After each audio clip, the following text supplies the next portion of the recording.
সাম্প্রতিক সংঘর্ষ ইসরায়েল ও হামাসের মধ্যে সংঘর্ষ নতুন করে তীব্র আকার ধারণ করেছে। ফের যুদ্ধ হতে পারে আবার গাজা এবং ইসরায়েলের মধ্যে।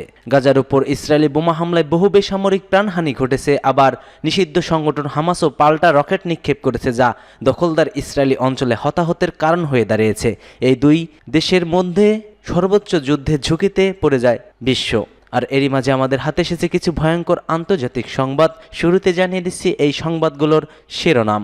সিরিয়ার বর্তমান পরিস্থিতিকে অপব্যবহার করছে ইসরায়েল, দখলদারি আর কতদিন।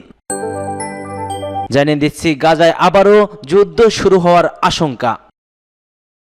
এদিকে গাজার নিয়ন্ত্রণ নিয়ে যুদ্ধে জড়াতে পারে চাঞ্চল্যকর তথ্য প্রকাশ নিষিদ্ধ সংগঠন হামাস ও ফিলিস্তিনি কর্তৃপক্ষের মধ্যে। জানিয়ে দিচ্ছি উড়ন্ত ড্রোন ও রবট কুকুরের যুদ্ধের ভিডিও ভাইরাল। সর্বশেষ জানিয়ে দিচ্ছি আমেরিকার বিরুদ্ধে পাল্টা ব্যবস্থা ঘোষণা দিল কানাডা, মেক্সিকো এবং চীন। এতক্ষণ শুনছিলেন সংবাদ শিরোনামগুলো, এবার বিস্তারিত। তবে তার আগে কে কোথা থেকে আমাদের ভিডিওটি দেখছেন এবং শুনছেন জানিয়ে দিন কমেন্ট সেকশনে। একই সঙ্গে কমেন্ট করে জানিয়ে দিন আপনার মূল্যবান মতামতটি। আর ভিডিওটি যদি ভালো লাগে অবশ্যই একটি লাইক করবেন।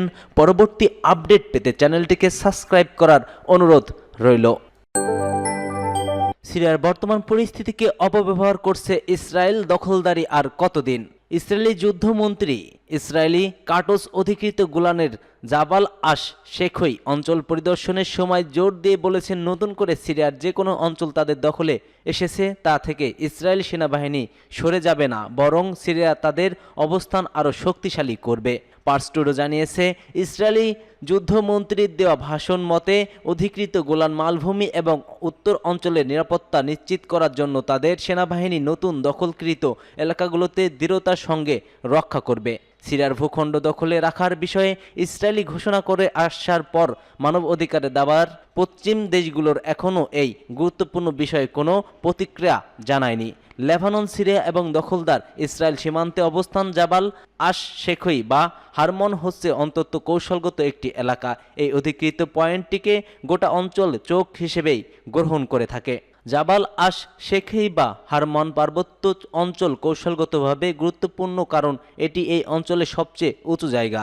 হারমন পর্বতকে এই অঞ্চলের সবচেয়ে গুরুত্বপূর্ণ প্রাকৃতিক দুর্গ হিসেবে বিবেচনা করা হয়। এখান থেকে প্রতিপক্ষের আক্রমণ সম্পর্কে পূর্বাভাস পাওয়া খুবই সহজ এবং সম্ভব।